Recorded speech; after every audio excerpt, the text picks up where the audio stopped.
Okay, hello and welcome back. I'm Justana. We are continuing with Butterfly Soup 2 this week. I skipped last week because I was exhausted from pet sitting.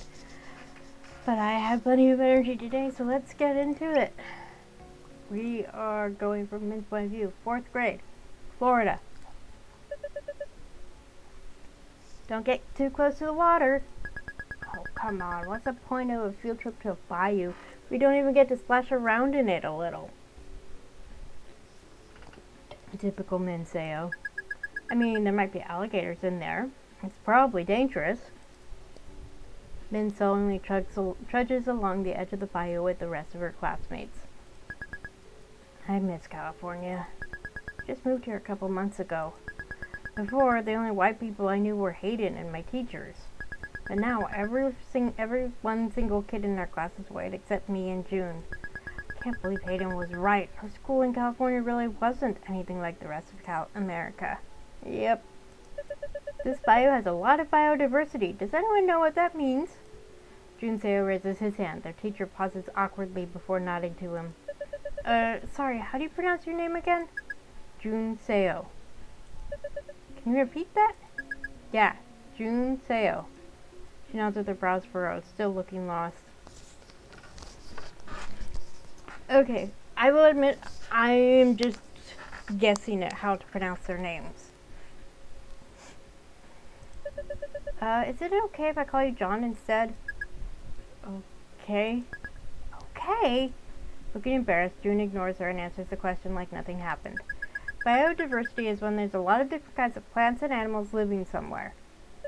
That's right, John. A variety of animals thrive in this habitat. Let's see which ones we can spot from here. Yes, Sarah? I see a fish in the water. Min hisses to her twin under her breath as the lesson continues.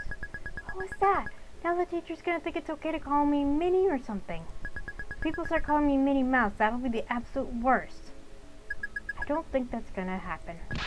Better not. I hate Minnie Mouse. She's weak and wimpy looking.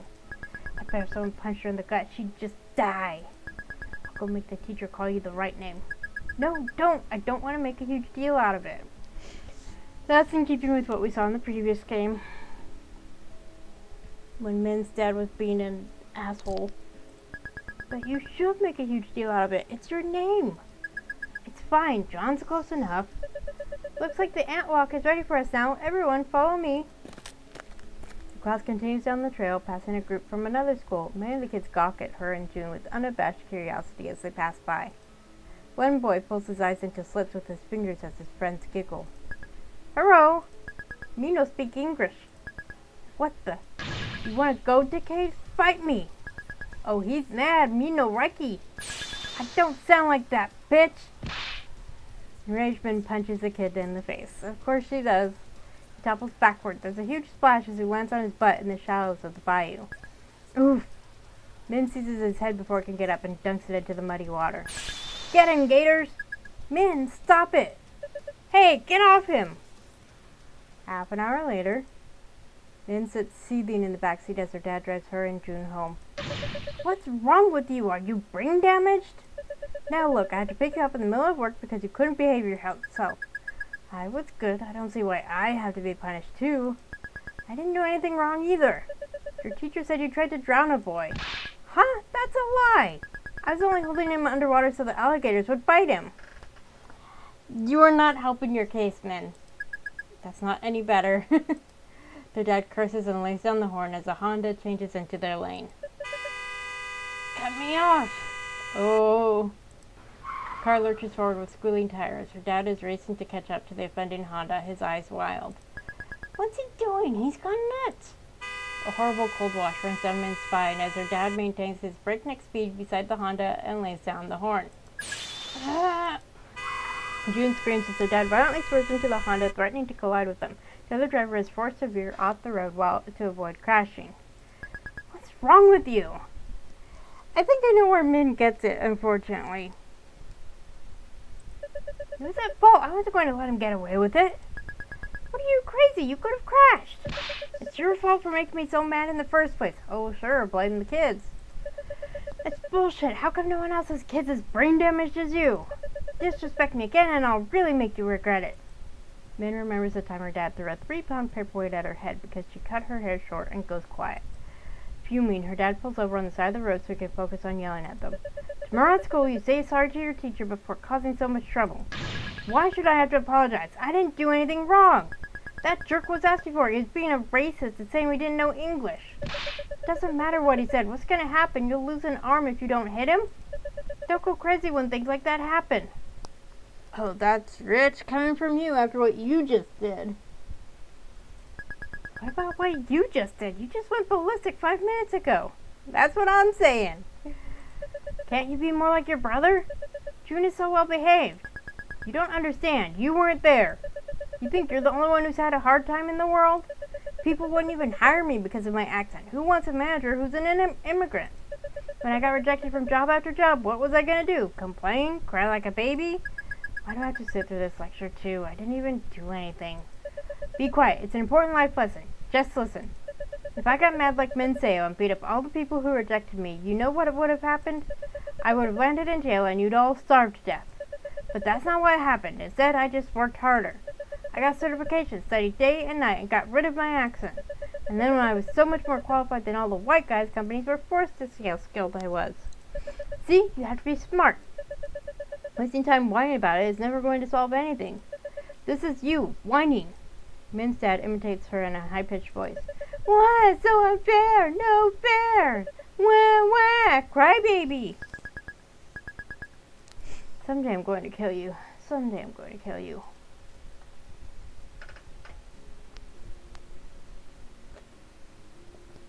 At home, Min and June hold an emergency meeting in their room. This is an emergency meeting of the I Hate Dad Club. Club President and Strike Force Commander Min will read out our agenda today. Our agenda today is complain about how much Dad sucks. He's good at not getting mad at work. How come he gets mad at us all the time? I mean, I feel like it's all connected. What do you mean? Maybe he bottles up all his bad feelings at work so when we do anything, he blows up on us. I was just thinking that. In his head, maybe it's okay for him to yell at us because he's our dad. Well, he's not allowed to yell at me for getting mad when he's not any better. I can't believe he sided with the teacher instead of me. Coward. I hate racists. They should all die. I feel like you had a point about the fight you got into, though. What? You're demoted. You can't demote me. I'm the chief demoter, remember? Screw that. You're my own twin and you're betraying me? You were there, too. You of all people should get how I feel. It's your fault I got in trouble. Dad's right that we shouldn't react like that to bullies. We should try to be the bigger person. No, they have to die. If other people are bad, we should get to be just as bad. Didn't you learn anything today? We don't get to be bad. It'll just get us in trouble. And when you talk back to Dad, it just makes him go crazy. When are you going to learn? He's just like Mom. How come no one will stand up against him except me?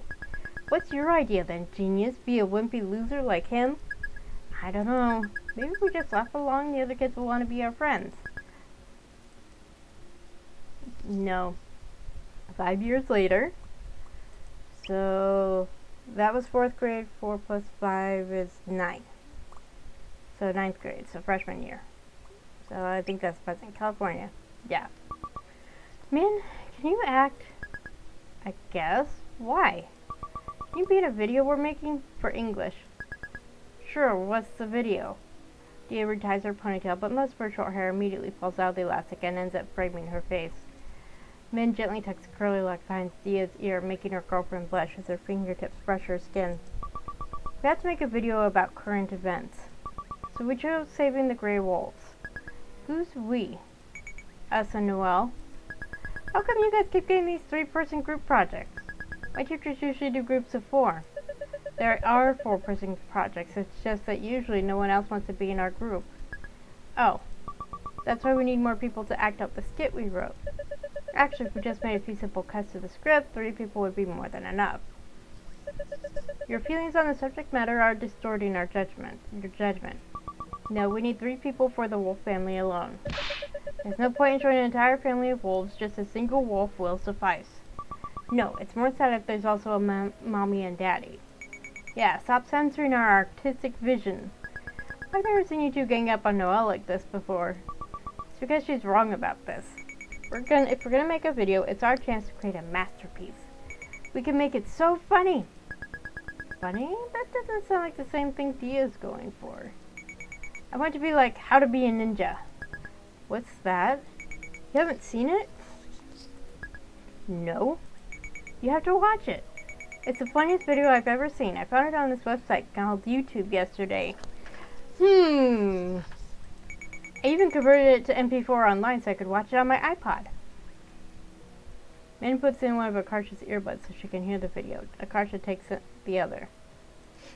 In the living room, two teenage boys do cartwheels and kip-ups to the song Kung Fu Fighting. Oh, they're both Asian? They look about our age. Hey you, want to learn how to defend yourself? Aren't you tired of bullies picking on you all the time? Well then, How to Be a Ninja is a DVD for you. Boy in the video bows.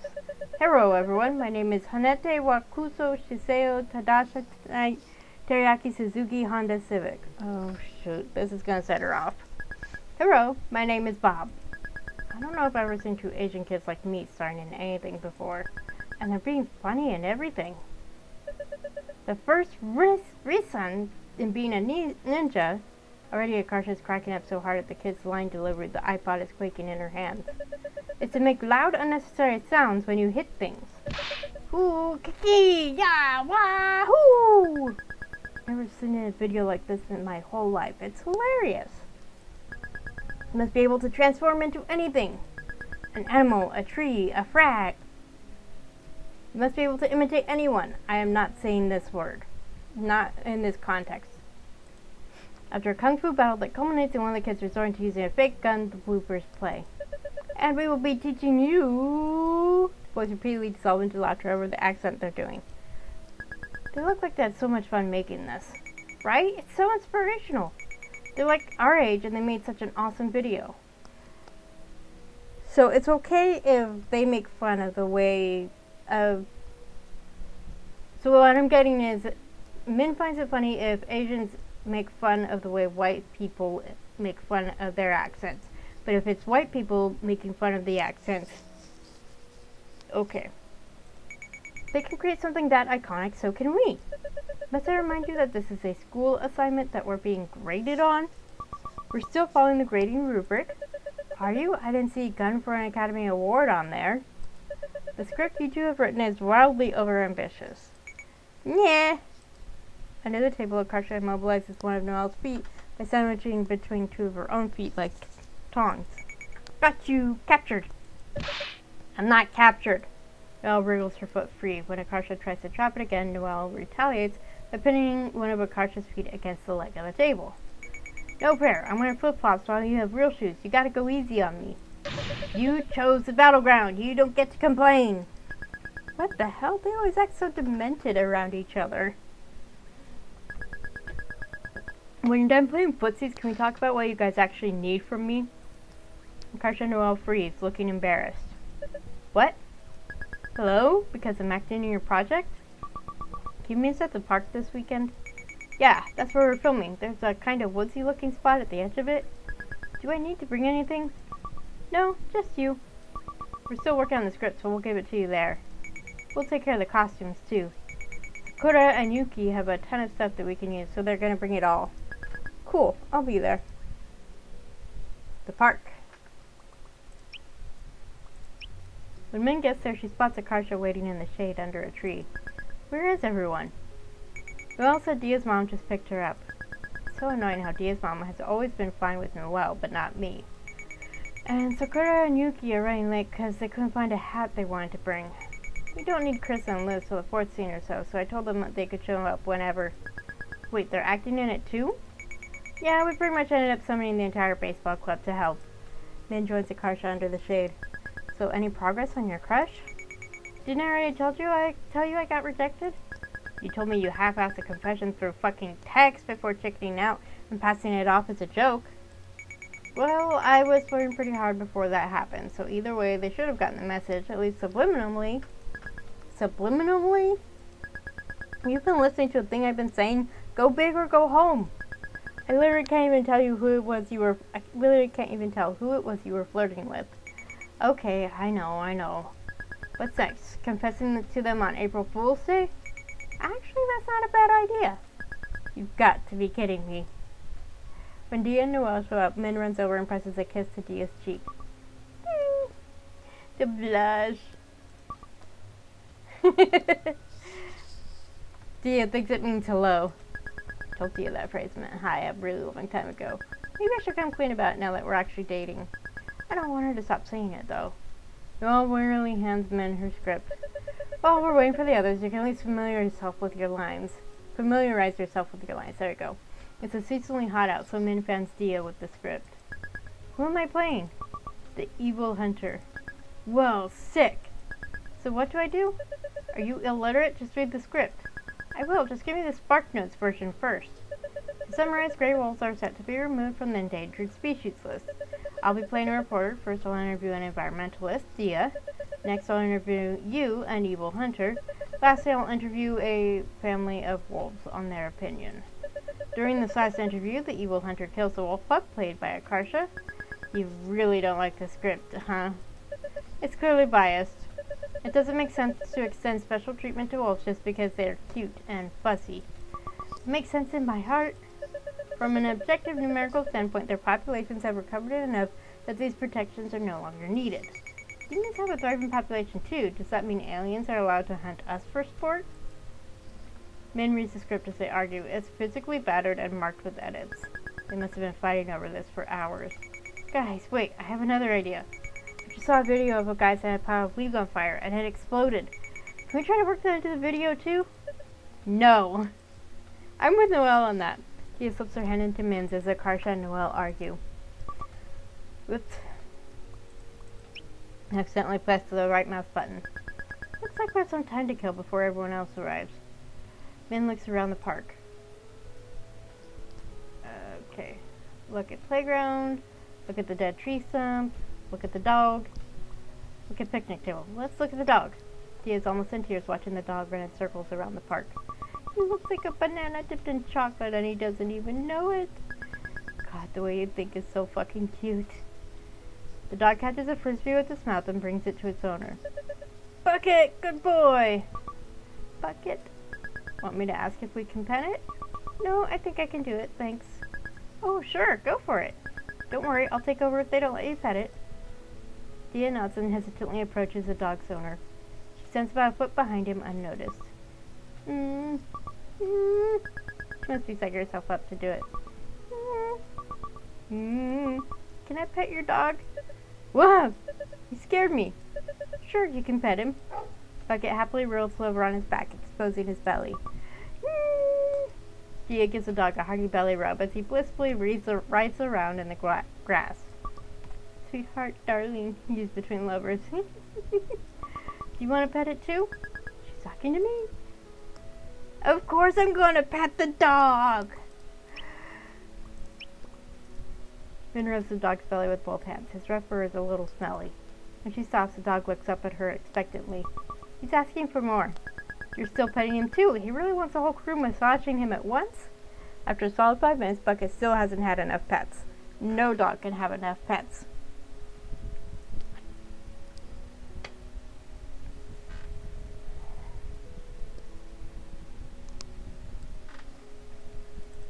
It's okay, you can stop. I don't want to keep you guys all day. Oh, okay, thanks. Min squeezes Dia's hand as the guy walks off with his dog. You did good talking to that guy. I'm trying to get better at it. I used to think I was just awkward because of my ear, but I think I partially picked it up from my mom. She's old and still scared of answering the phone and talking to strangers. I want to be different. Oh, I get that feeling. I don't want to be like my dad no matter what. That's why I'll never have kids. I didn't want to do the things he did to me, to someone else. You wouldn't be like him. You're not a bad person. But I'm worried it's easy to do it by accident. Oh, man. Look at the playground. I'm sad we're too big for playgrounds now. They should make playgrounds for teens and adults. Yeah, all the scenarios we come up with while playing pretend were so fun. My favorite was the one where I pretended we were runaways starting our own clan. That one was so popular some of the kids joining in weren't even our friends. It sucks that the teachers made us stop because everyone was digging huge holes in the ground and making stuff out of mud.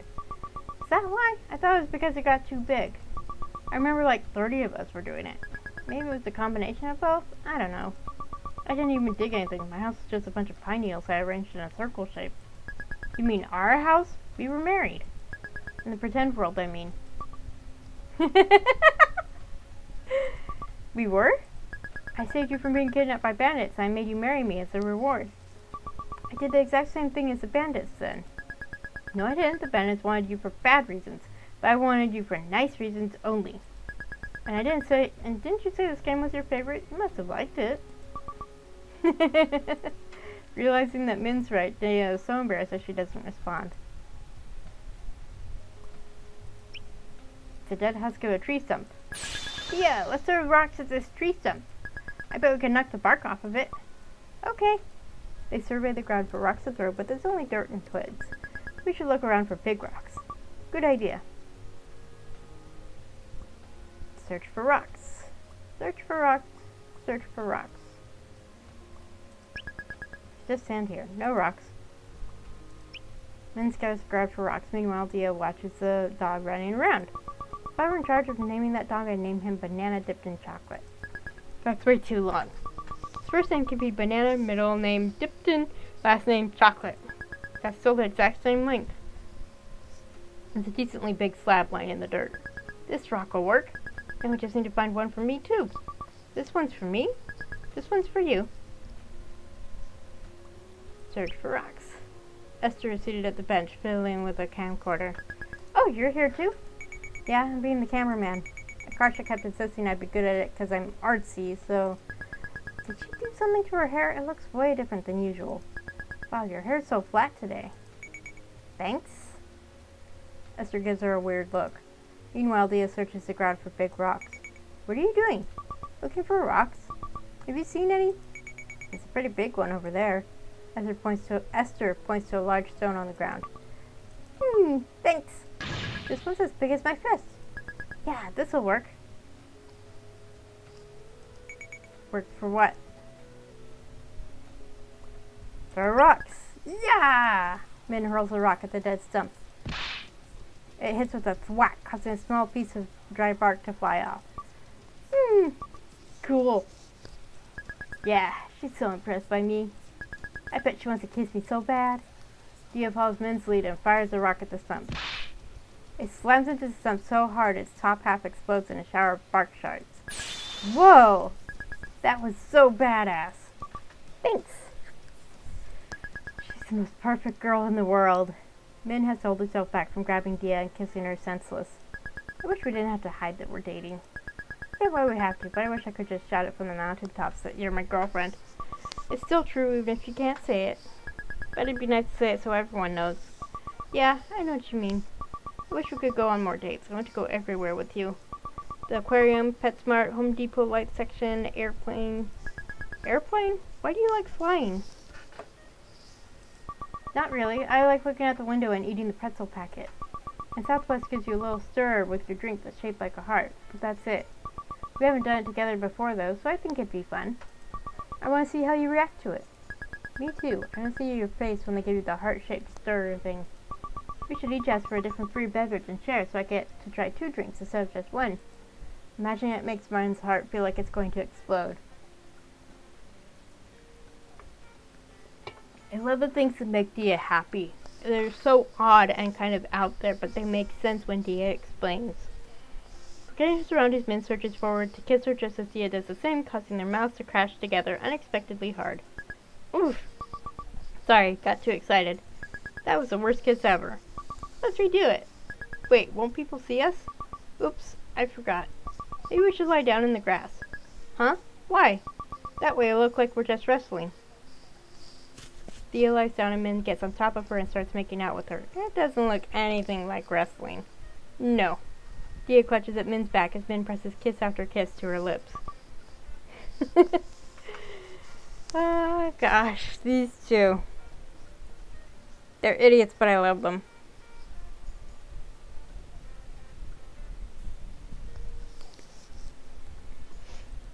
You're so cute. Did you know that? Maybe a little. Dia goes still underneath her, slowly looking uncomfortable. What's wrong? A bug crawled under my shirt. Dia sits up and unsuccessfully gropes around under her hoodie for the bug.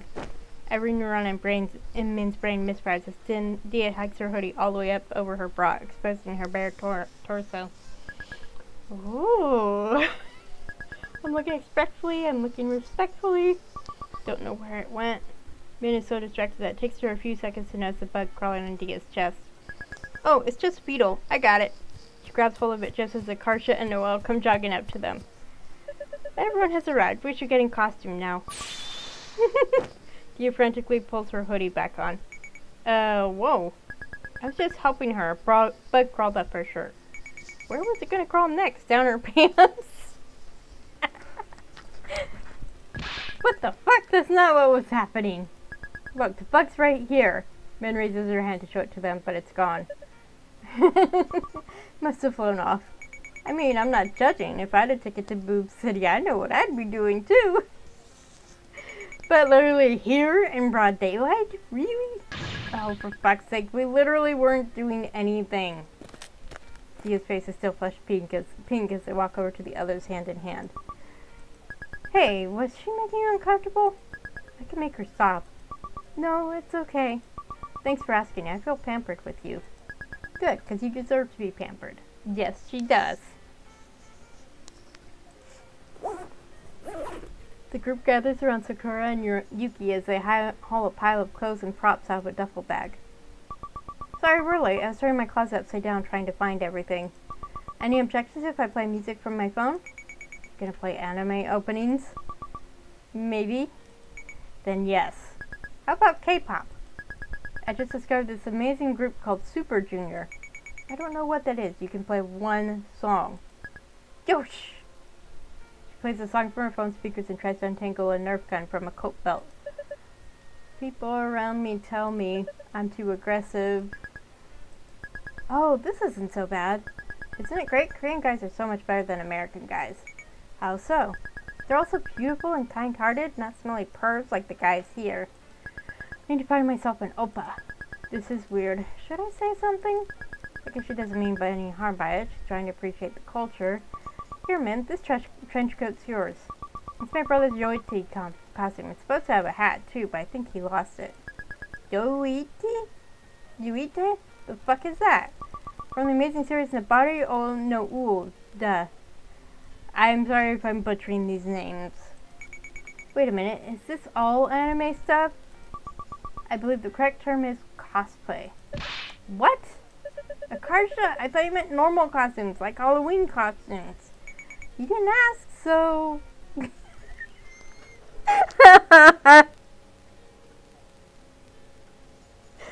Oh my gosh, this is hilarious. What the fuck are you wearing? Maybe a big wolf costume. How do I look?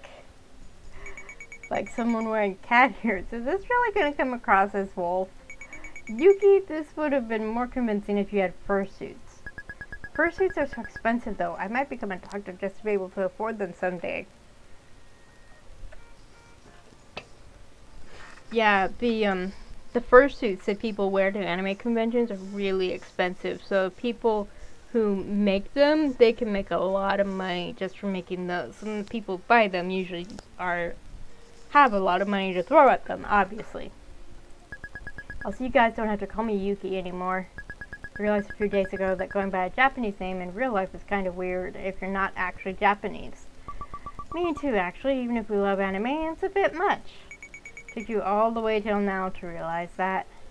Well, better late than never, thank God. So what are your names? Grace? Grace? What the? And my real name is Saida. At least that one sounds kinda like Sakura. Akarsha, what does your outfit have to do with being a wolf? You only need the ears and paws to get the point across. So you're saying I should be naked? No, I'm not! Dia holds up her environmentalist costume. Where do I change? I use the restroom over there. It's just the one family room, so all have to take turns getting changed. Unless, you want Min to get more bugs off you. You freak or you're deranged if you think I'm fucking her in a park bathroom. Why don't we take it to Boob City? What's stopping my girlfriend Boob City? Are you obsessed with that phrase now? I'll go now. And in the meantime, Min, can you help me pitch the set? It's going to be the setting of your first scene. Fine. I can help too, since I don't need to get in costume.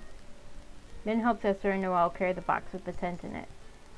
I don't understand why Karcher keeps making those crass jokes about you two. It's not as if two girls can actually have sexual relations.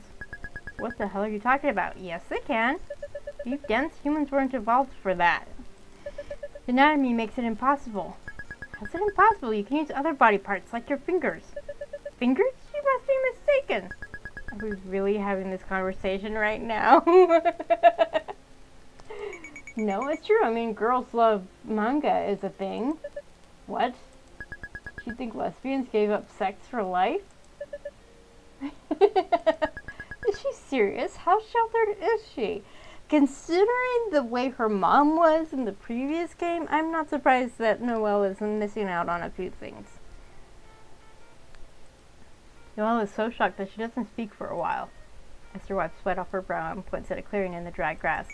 That spot over there might look nice on film. Isn't it a bit close to the ravine, though? There's a steep downhill slope right behind it. So, it's not like the tent's going to teleport backwards after we've nailed it down. Yeah, and once the typhoon blows us over, I think it'll be fine. Alright, I see that I'm outnumbered. But don't say I didn't warn you. Min hears rustling behind her. She turns around and sees a Karcher making a leaf pile. Hehehe. Wait, is she trying the exploding leaf thing? A Karcher? That's not allowed! As Noelle chases after a Karcher, Min and Esther lay out their tent in the spot they picked. She's so friggin' anal, she's probably sexually attracted to Lois. I bet she loses her mind whenever she sees jaywalkers. She does! It's like she thinks someone's gonna go, "Good job, Noelle, you're the best at following the rules," and give her a gold star for it. But that's what her mom does.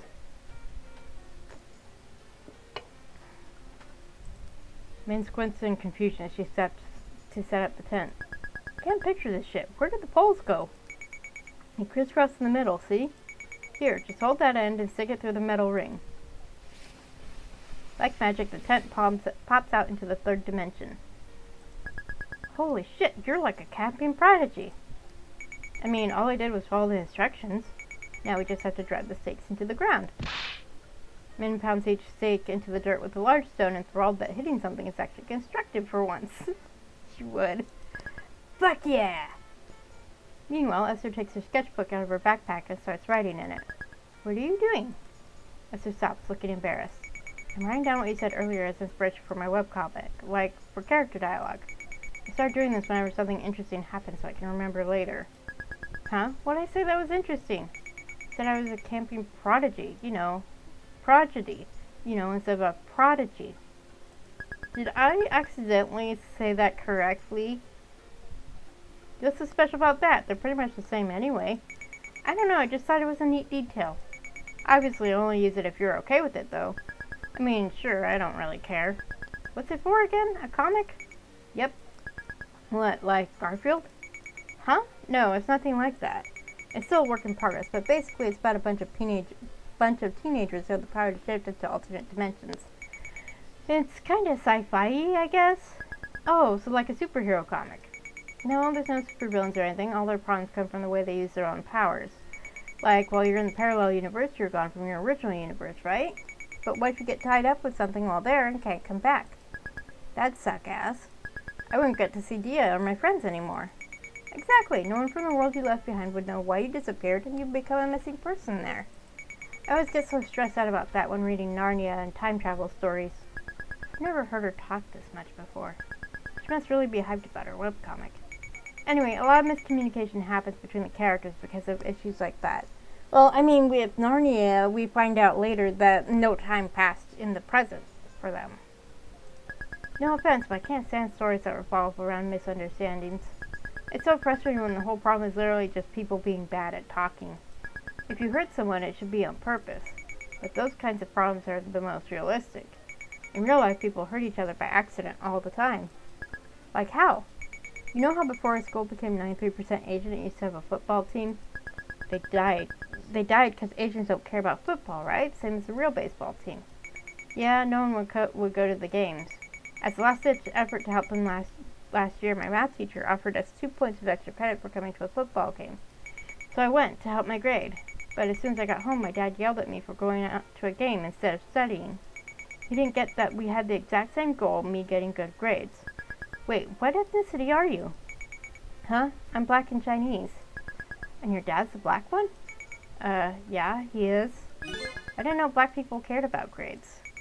That's, like, pretty racist of you to say. Bewildered, Min completely misses the tent stake she was trying to hit. Huh? How is it racist? Why would you assume black people don't care about their grades? I didn't mean it as a diss or anything. I don't care about grades either. It's not like I was looking down on them. But why even bring my race into it like that? I was just asking a question. Didn't you bring up race first? You were talking about Asians. I'm Asian, so I'm allowed to say that.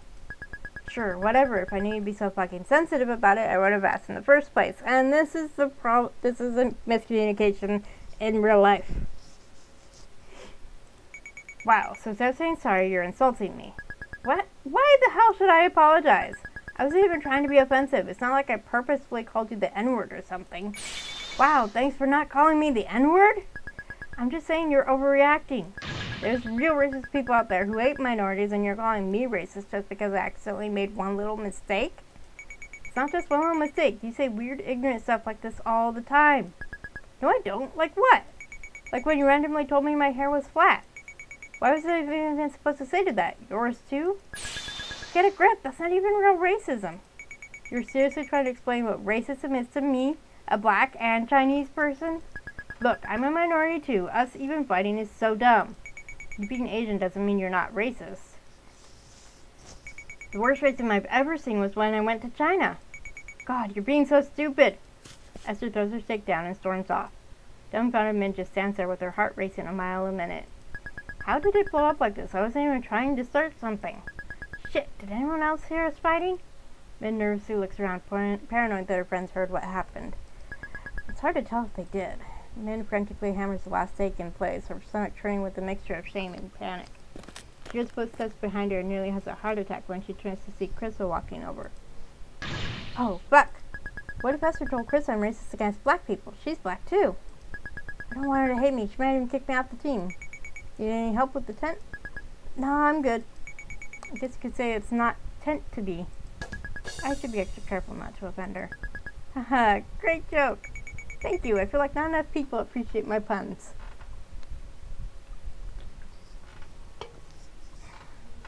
I think Esther overreacted, but yeah.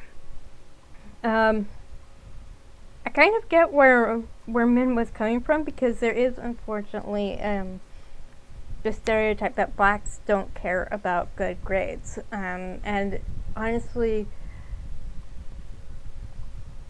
it seems like in most Asian families they care only about grades and academics, but it's not just restricted to specific races. There are families, regardless of what race they are, where the parents focus solely on what grades their kid gets. They don't care about extracurricular activities. They want their kids to stay home and study and just focus on that. And my parents weren't like that, but they did insist that we had to keep our grades up. There was an organization that we were all part of for a while, and part of being able to continue with that organization was to keep our grades up, and if our grades dropped for one reason or another, we couldn't participate. But that was the most importance my parents put on grades, and as long as we were passing, that's what mattered. They didn't care if it was passing with an A, a B, or a C. As long as we were passing, that's what mattered.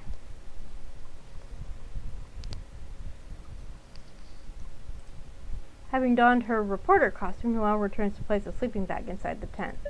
Min, it's your turn to get changed. Where did Esther go? We're about to start shooting. I can't tell her Esther left because she thinks I'm racist. She just randomly walked off. What? How come?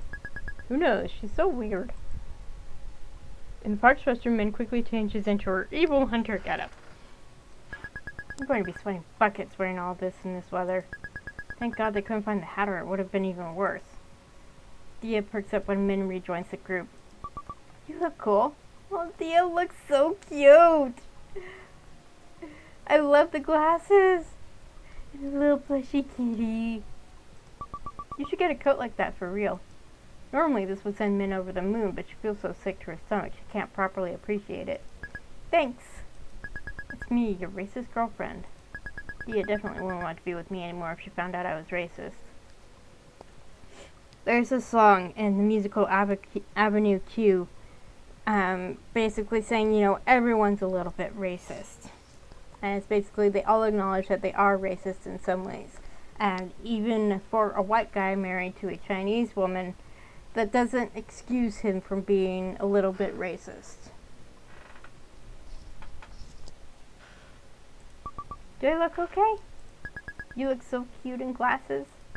Is this a character from something? It does kind of give off nerdy animal lover energy.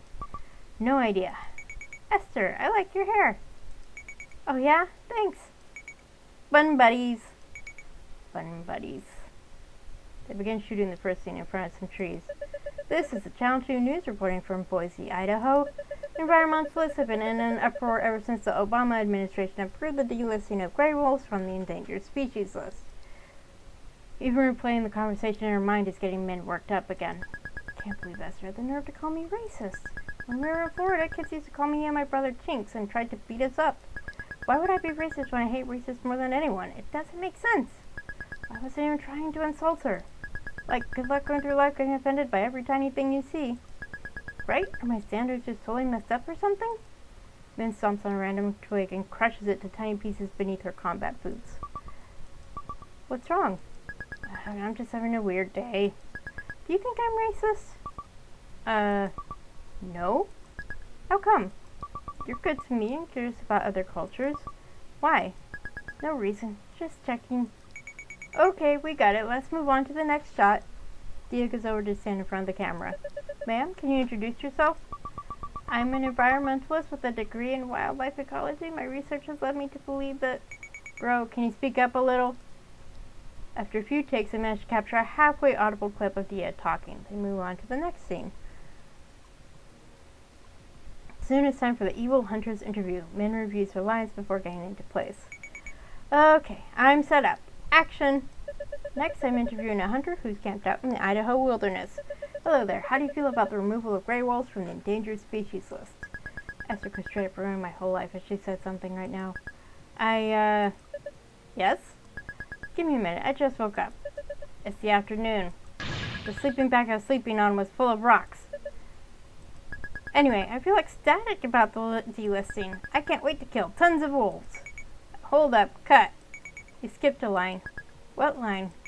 Part about how the delisting removed protections for wolves from hunters. Oh, right. Hello there, how do you feel about the removal of gray wolves from the endangered species list? I feel ecstatic. The delisting removed protections for wolves in Idaho and... Swimming profusely, Min tries to focus and remember her line. Ma'am? Hello?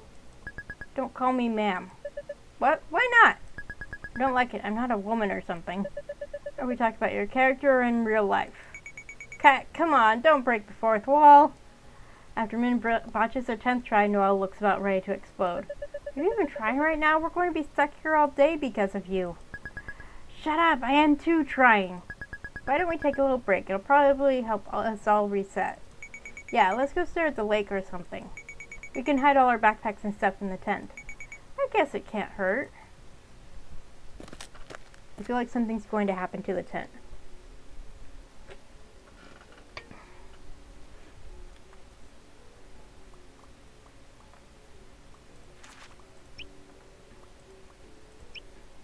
The group trudges over to the lake. Dia sits down with Min by the water's edge.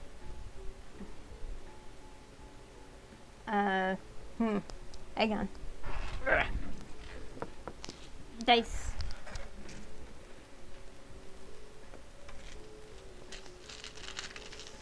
Okay. I know I have a D6 in here somewhere. There we go.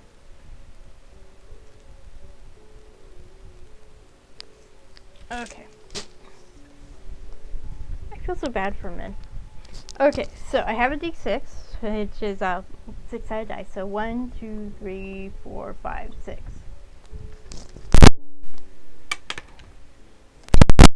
So do your lines again. Min rereads the script. When she reaches the end of the package, she flips it over to make sure there's nothing on the back. To her horror, the backside is covered with a dense array of numbers and numerical operations. heck is this? It looks like a serial killer wrote on it. Oh, it's just a puzzle I made up. Using the digits 1, 2, 5, and 7 only once each, you create expressions using any operations that result in each integer from 0 to 100. What in the actual hell would possess you to do that? It's called curiosity. When I looked at the clock, I like to make the numbers to do this. When I look at a clock, it's because I want to know what time it is. God, you're fucked in the head.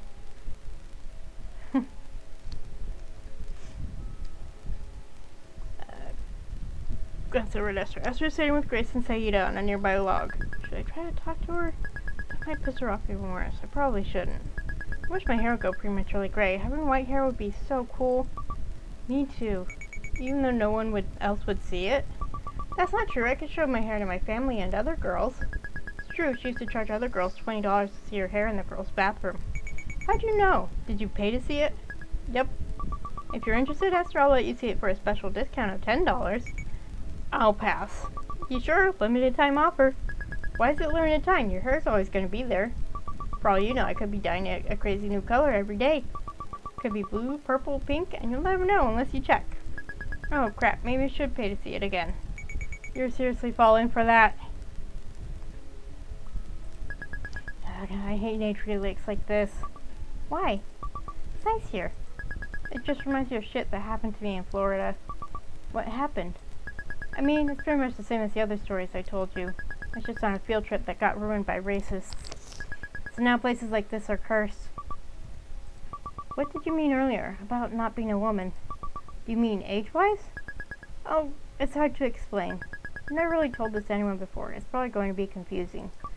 That's okay. I don't really like being thought of as a girl. But I'm not 100% removed from it, if that makes sense. Being called a woman or a lady is way worse, like disgusting. I definitely don't want strangers seeing me to think, oh, that's a woman. What do you want them to think? I don't know. I'm still figuring that part out. Dia tilts her head perplexed. Don't get me wrong, girl is my favorite gender, like you're a girl and you're the best thing that ever happened to me. I just only feel any connection to being a girl in really specific situations. No, I know. Sorry, just trying to wrap my head around it. Can I still call you my girlfriend? Yeah, I like being your girlfriend. I like being lesbian. I'm not that into the being a girl part, but I relate super hard with no interest in men part. It's more stuff like being called ma'am or Mrs. that really skeeves me out. I know it doesn't make that much sense, like gender's not real in the first place, so no, it makes sense. I feel like I already knew that before you said it. So, like, Min is non-binary? Is that what she's getting at? You're okay with it? To Min's relief, Dia nods. It's very you. It's kind of cool. You're like a gender outlaw. Yeah, that's me. Or maybe agender, or maybe that falls under non-binary. I'm so lucky to have the sweetest, kindest, purest girlfriend in the world who has to be protected at all costs. Definitely can't let her find out about the racist thing. I just looked at the lake. Min continues watching the clear, rippling water. All of a sudden, Noel yelps and turns indignantly to Akarsha. Did you just throw a rock at me? Nope, maybe it was the water.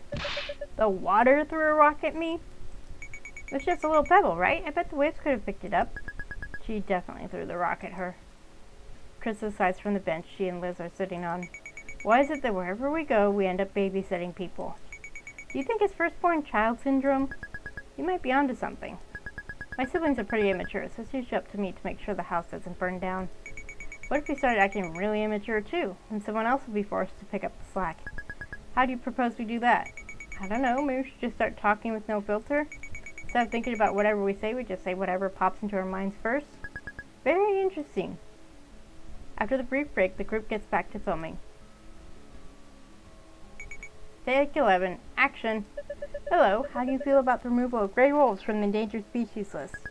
I feel ecstatic that the U.S. removes protections for wolves in Idaho and Montana. Now it's legal for me to hunt them. I can't wait to kill tons of wolves. When they finally get through the whole scene, Dia rewards Min with a quick peck on the cheek. Good job. I'm all sweaty and nasty right now. You don't have to do that. You're not nasty. I don't mind it.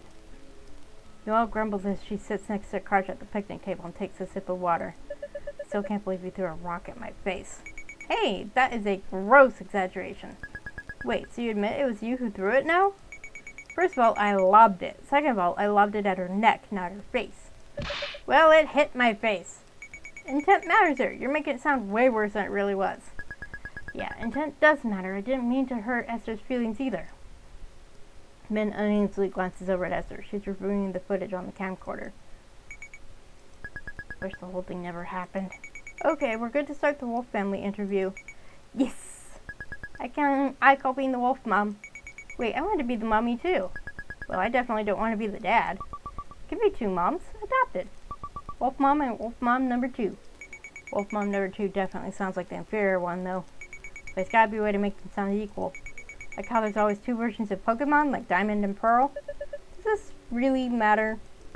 Hey, this is the scene where I kill a car show, right? Aren't I supposed to have a gun? Oh, I brought a Nerf gun you can use. It's in the tent with the other stuff. Okay, I'll go get it. Min rummages through the duffel bag of costumes in search of the Nerf gun. Wait, Minseo, is the microphone in there too? I don't know, look for it yourself. Noelle sneezes as she steps into the dusty tent. Achoo! Shut up. Shut up? Noelle joins Min by the duffel bag. Suddenly Noelle frowns at her. What? You got a problem or something? For one heart-stopping moment, Min's sure she's been exposed as racist somehow, but she soon realizes Noelle is just glaring at the dirt that she tracked into the tent. You wore your boots inside? You're getting dirt everywhere. Oh, that's it? It's barely anything. You got a leaf on the sleeping bag already, see? So brush it off. Who cares? I care. You were the one responsible, so you should be the one to brush it off. It's just one fucking leaf. Stop splitting hairs over nothing. You're the one being difficult here. Just apologize and get the leaf off. You really want me to get that leaf off? Take this. Min grabs one in the sleeping bag and swings it at Noelle. It whaps Noelle in the torso. Hey, I'm telling on you. Go ahead and try it, turbo nerd. Noelle seizes a handful of the sleeping bag as Min tries to land another blow. You gormless brute! The fuck you mean I'm wormless? I'll take that back. Min yanks on the sleeping bag hard. It slips from Noelle's grasp, sending Min hurtling backwards. Whoa! Min loses her balance completely and falls backwards into the wall of the tent. She hits the ground butt first, spinning the fabric of the tent down with her weight. The tent collapses, breaking in its occupants in nylon. Min feels herself sliding backwards down a slope. The tent's rolling down the hill! Min and Noelle blindly tumble down the hill with their limbs wrapped in the tent, screaming all the way. I knew this was going to come up when Noelle brought it up. I was like, that's going to play into the story somehow. Ah! Eventually they crash into a large bush at the bottom of the ravine. Min crawls out of the tangled mess, spitting dirt and twigs out of her mouth. Ha! Ha! Oh, how I despise you. Noelle gathers the tent into her arms and tries to trudge back up to the park in her socks. What happened to your shoes? I took them off before coming into the tent like a civilized person. See, this is why keeping them on is better. I win. No, you don't. The situation would never arise under normal circumstances. Look how much faster I'm walking than you. See? Loser. Min looks back and sees how far behind Noelle is. She looks pretty pathetic dragging the tent through the dirt. Min reluctantly goes back and yanks the tent away from her. What's the matter with you today? What? Generally speaking, you strike me as someone who can't take criticism. But you haven't blown up on me like this for months. Did something happen between you and Esther? What? No. Why? During our scene, you kept eyeing her like she was going to bite you. Oh, hell. If even fucking Noelle can tell, I might as well be wearing a neon sign around saying what happened. We sort of got in a fight. She got all offended by something I said. What did you say? I don't even want to say it. It's so fucking embarrassing. Kind of was like I didn't know black people cared about grades. What? Why? I don't know. None of my classes ever had black people in them. So I felt like I was learning something new from the story she was telling me. I was just trying to express that. You decide to tell her you held a bigoted belief that only changed after a random anecdote she shared? I wasn't thinking, okay? It's easy to pick apart now in hindsight, but the whole thing happened in like 5 seconds. I didn't even have anything against her, or black people in general. Come on, you know me. When I hate someone, I let them know. Yes, I'm well aware of that. So it should have been obvious it didn't mean anything bad by it. When people do Asian accents or say weird stuff about Koreans, I don't flip out. You don't? That time we were walking around and got konnichiwa, you were furious. That was coming from a white creep and is clearly hateful. But if it's just a joke or something worded insensitively, it doesn't always mean the person actually hates Asians. But I'm not sure I follow your logic here.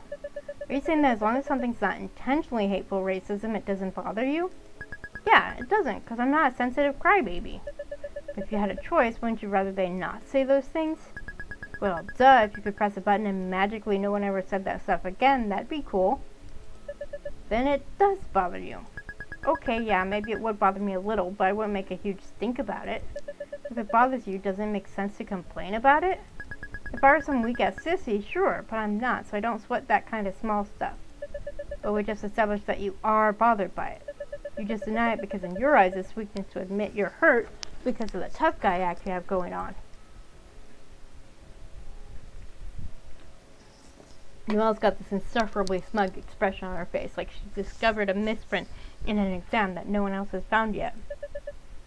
I think I understand now. Understand what? You weren't even there. You think Esther's overreacting because in similar situations you do nothing. When she told you your response was racist, you became enraged by her audacity to complain about things you suffered through in silence. Admitting that you genuinely hurt her feelings would require the admission that you've been hurt before, too. And your fragile ego cannot allow that. Shit, maybe she's onto something. In conclusion, Esther's right, you're wrong, and you're racist. This sucks so bad. Covered in dirt and twigs, Min struggles to put the tent back up. Are you okay? Not really, I feel like absolute dog shit. Oh no. I just want to hide what I did. I want to dig a hole and bury the terrible truth where no one will ever find it. What happened? I don't really want to talk about it. No loss for how to handle the situation. Dia quietly helps her pitch the tent. Oh no. Huh? Look.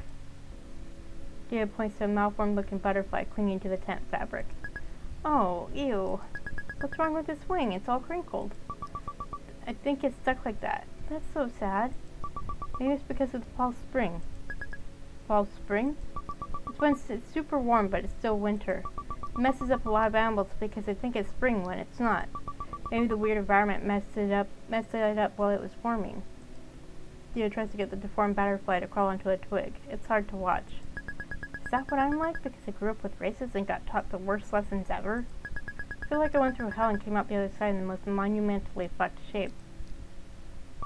What do you mean? Dia, you will never break up with me, right? No. What if I did something bad? I mean, like, really bad. What did you do? Are you sure you won't break up with me, though? What did you do? Min tells Dia what happened, bracing herself for the worst. And that's why Esther is mad at me. That wasn't very nice of you. Sounds like something racist my mom would say. Yeah, I know. Poor Esther, her comic sounds cool, though. Do you hate me now? I mean, it was bad, but at least you realize it. Everyone makes mistakes. Not everyone makes racist mistakes. But it's not like people are born knowing these things, right, either. Everyone has blind spots. How come you've never offended someone like I did, then? I don't talk to people very much. So most of the mistakes just happen in my mind. Well then, how come Noelle doesn't offend people? I mean, she was pretty ignorant about gay people before we started dating. When people said the narrator of The Great Gatsby was gay in our English class, she got all scandalized and argued against it. She kept insisting that there had to be another explanation. But I think she was just grossed out by the thought of it. It's not as bad as insulting someone's entire race, though. Not trying to say she messed up worse. My point is she got better about it. She wouldn't do that anymore. So I don't hold it against her. Just because you were ignorant about something doesn't mean you're bad forever. I don't know. It doesn't do the fact that I was racist to Esther already and now she hates me. Did you say sorry? No. She might not forgive you, but you should at least tell her. Min feels such anguish upon hearing Dia's suggestion that it takes her a moment to sputter something out. But no one ever apologized to me! To Min's horror, her eyes fill up with tears. So many people did way worse things to me and they never said sorry. None of my racist bullies ever said sorry. My dad never said sorry. Why is it only me who has to say sorry when what I did wasn't even as bad? It's not fair. Dia pulls her into her arms and hugs her very tightly as if trying to squeeze all the grief out of her body. I mean, she has a point, but Just because other people never apologize to me doesn't mean you shouldn't apologize in a similar situation. Min leans into her warmth, letting her familiar touch and the steady rhythm of her heartbeat calm her down. What happened to you wasn't fair, but that doesn't mean you should be unfair too, or it'll just continue the cycle. Boom! Boom! Yes! You can apologize even if they don't. But it's not fair. I want them to suffer. I want them to die. If I just forget about them, that means they got away with everything. That means they won and I lost. But if you keep thinking about it, that gives them power over you. But isn't it losing worse to let people you hate keep controlling your life? That's what I'm saying. It's like that saying, if you seek revenge, dig 2 graves. Is it worth it to hurt yourself in the name of fairness? Is that what I'm doing? Crashing the car just to get back at them? 2 graves are you and the person you got revenge on, by the way. Yeah, I figured that out, but thank you for clarifying. Not 2 different people you killed. No, I got that. You're right. Why should I let those pieces of shit keep controlling me even years later? If anything they did mattered, that'll show them. Yeah. Yeah! Min dashes off and finds Esther setting up the next scene. What took you so long? Everyone's ready to do the wolf death scene. Can we talk first? Esther gives her a guarded look. That depends. Sorry I was an asshole earlier. I shouldn't have said that racist stuff about black people and the weird stuff about your hair. Yeah, you shouldn't have. You're right, I should have known better. I know how much it sucks looking different from everyone else. Esther lets out a sigh, looking exhausted. You'd think people would know, but they don't. It's like being kicked on both sides. I go through all the same stuff as everyone else at this school, but no one sees me as one of them. Everyone thinks because I'm not pure Asian, I'm not as smart or I don't study as much. Don't worry, I don't think that. I learned my lesson. I'm not racist anymore. Yeah you are. Huh? You're literally still racist, all you did was apologize for one specific thing. But what else am I supposed to do then? Try to educate yourself and not say random crap about other ethnicities? And say sorry the next time you're racist instead of being all rude and defensive. Next time, that makes it sound like this is going to happen again. Honestly, it probably will. And she's right. So you're saying I'll always be racist no matter what I do? Min looks so horrified that Esther gives her a pitying look. I mean, literally everyone on Earth is ignorant to some degree about something. For my webcomic, I tried to research albinos and double amputees the best I could, but I'm still not sure I portrayed everything right. Double amputee? What the fuck is going on in her comic, right? No one's perfect. You just gotta do your best and learn from your mistakes. Oh, okay. But I hate to think I'm gonna make a different mistake at some point and have to apologize again. It's fucking mortifying. I mean, it shouldn't be mortifying to admit you were wrong about something. I guess it shouldn't be. Hey, are we ready to party? Yeah, let's do it. So are we good for now? I guess. Okay, so use a prodigy thing you said earlier. Huh? Yeah, knock yourself out. Min hides behind a tree with her Nerf gun waiting for her cue. How does your pack help balance the ecosystem here? We prevent the elk population from exploding and overgrazing. Before we reintroduced, many biologists were concerned about eroding and plants dying off. It's the circle of life.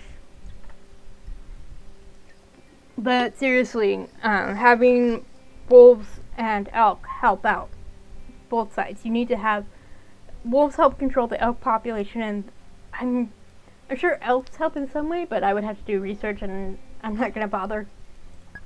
Unfortunately, many ranchers and hunters don't understand this. And in fact, the state of Idaho is planning to kill hundreds of wolves this winter. This is where we always grew up and have to start over. Every time Akarsha makes eye contact with Krista, she starts laughing. Mom, leaf green, I'm scared. Are we gonna die? Holy shit, she finally did it. Goo goo gaga. Noel's eyes twitches as she recites her next line.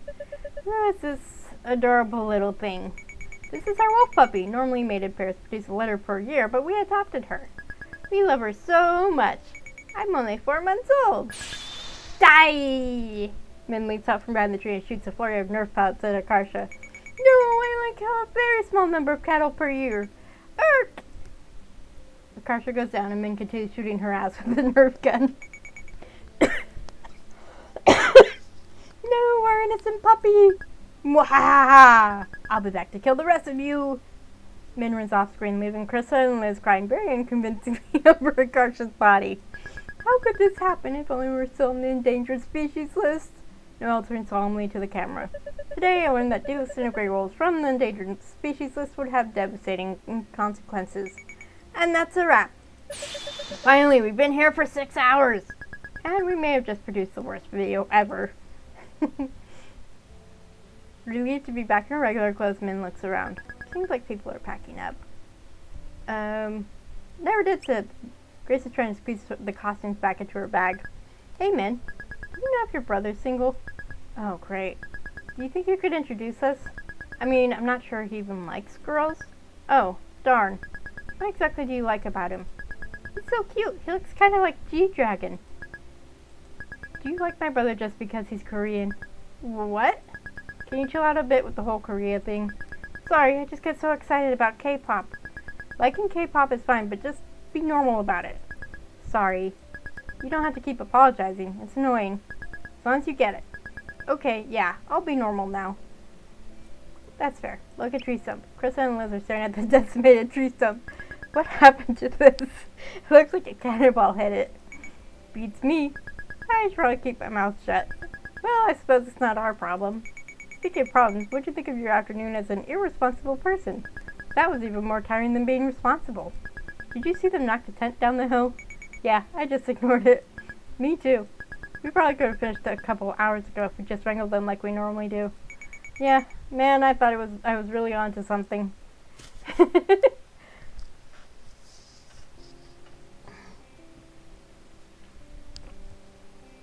When you're used to behaving in one way, when you behave another way, it feels really odd. Min turns to walk away, but to her surprise, she hears footsteps running up behind her. Wait, Min! Min stops to let her catch up. What?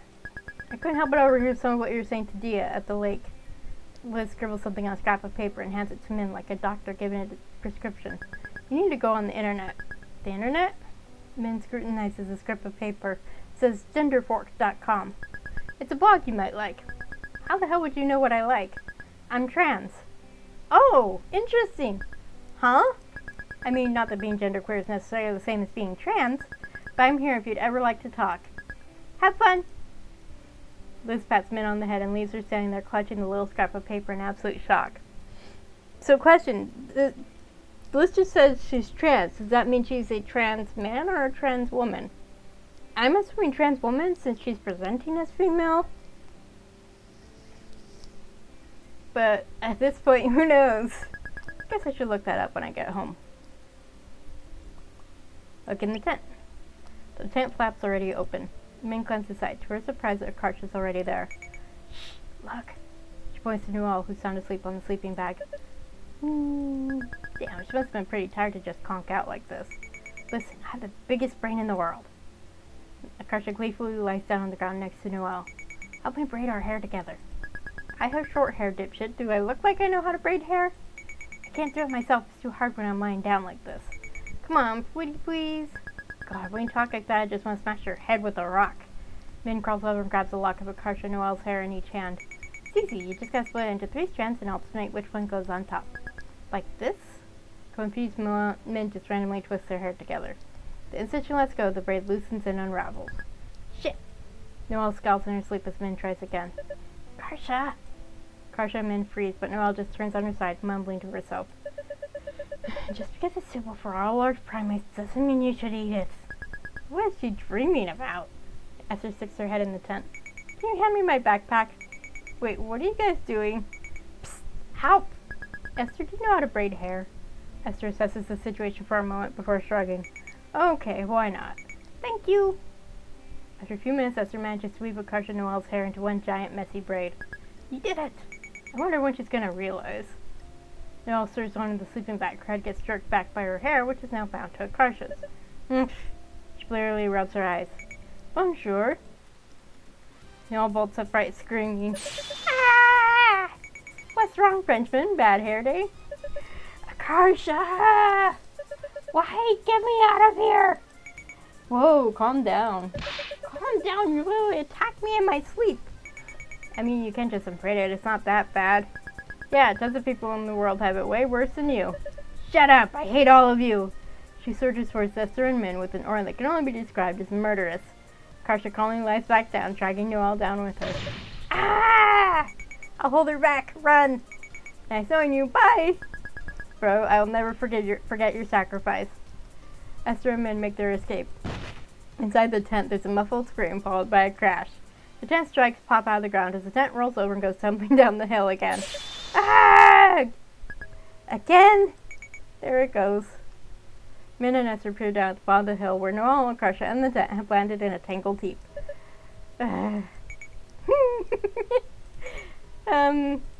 Suddenly something dawns on Esther. She straightens up, her eyes shining. I can use this! In my comic, it totally fixes the part I was stuck on. What kind of story are you writing where you can even use this? Some kind of camping disaster? You don't understand. It's perfect. I gotta write this down. Isn't your sketchbook and everything down there, though, inside your backpack? Crap, you're right. Guess I'll go grab it. Esther sighs and heads down the hill to retrieve her things. I don't really get it, but good for her. Walk to the lake. Dia is watching the water. When Min joins her, Dia tilts her head at her. You said this place was cursed, right? Min sighs and wraps her arms around Dia's waist.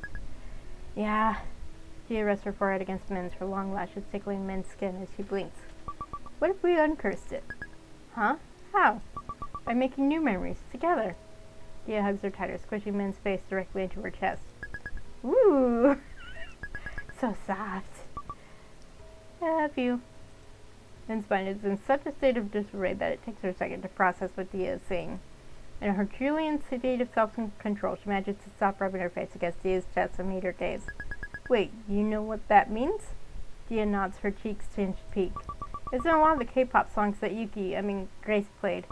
So I asked her, and found out what it really meant. Sorry I lied to you. No, it makes me happy you wanted me to say that. Of course it would make Dia happy.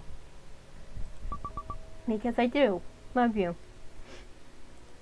Even now that you know what an asshole I am. You think I didn't know that before? Right? I guess I was always hitting and threatening people. Then why do you still like me? Because you're also really brave and resilient and cool. I feel like the world tries to make people into certain shapes, but you fight it on purpose. You try as hard as you can. And I think that's amazing. And subconsciously, I think I understood. Understood what? You're always telling me you'll protect me and kill the people who hurt me because you wish someone did that for you. Min is then speechless. It felt like a curtain was suddenly pulled back on something shameful and hidden, exposing it to the blazing sun. But Dia doesn't flinch away, just gazes into her eyes. I love you. Blinking hard, Min smiles back at her. I love you too. Teach me how to say it? Yeah, I am not even going to try to pronounce it because I have no idea what these symbols, how each of these is supposed to be, what they're supposed to be individually, let alone collectively. I just know that it means I love you. Man, that's a mouthful. Nanunai katalikeren?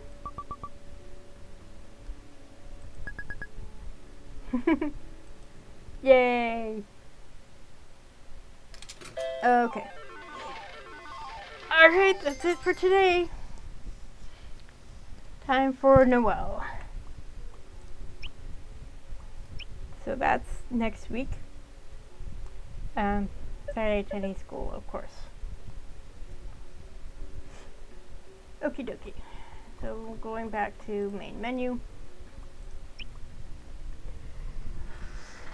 Karsha is such a dumbass. She's so smart and yet she's such a dumbass at the same time. It's really hilarious.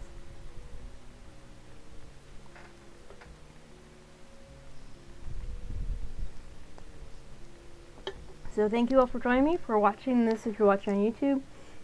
If you are watching on YouTube, please like, share, comment, subscribe, all that fun stuff. Wednesday, I will be playing The War Within, for part of World of Warcraft retail. Next Sunday, the plan is to play, to finish up Butterfly Soup 2, and then next Wednesday, so not this coming Wednesday, but the 9th, back to Cataclysm Classic. So, I might be going back. My work situation might be resolved soon, so I may be going back to work after that. So we'll see. I'll figure. I may take some time off from streaming while I get used to my work schedule, and then I'll figure out when would be the best times to stream. But at least I'll finish Butterfly Soup 2, which was my big worry, was finishing this. I would have finished it today, but I just was exhausted last week, and I wasn't in any shape to stream. I do have a couple. There's some other games that I do want to stream. I have Changeling. I bought that. There was a sale this summer, so I bought it then.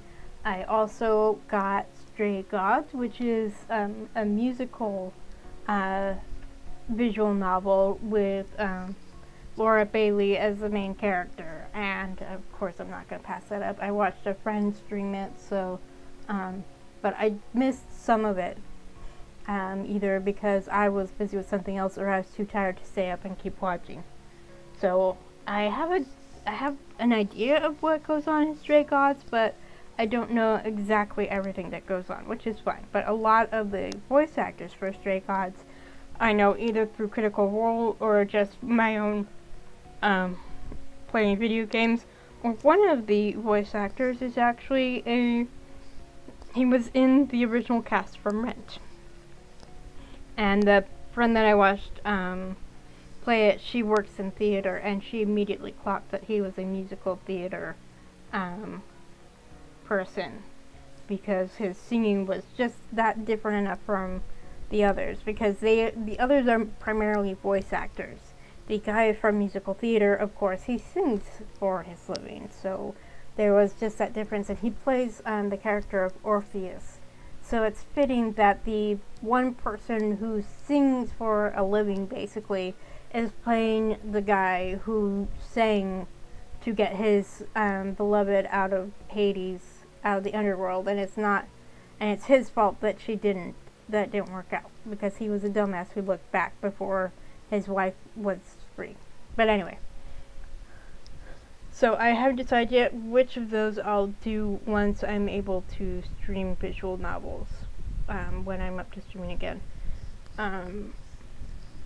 But for now, we can look forward to more World of Warcraft and the last of Butterfly Soup 2, and then we'll figure it out. So thank you all for joining me. Eat, drink, stay warm or cool depending on your weather, and I'll see you next time. Bye!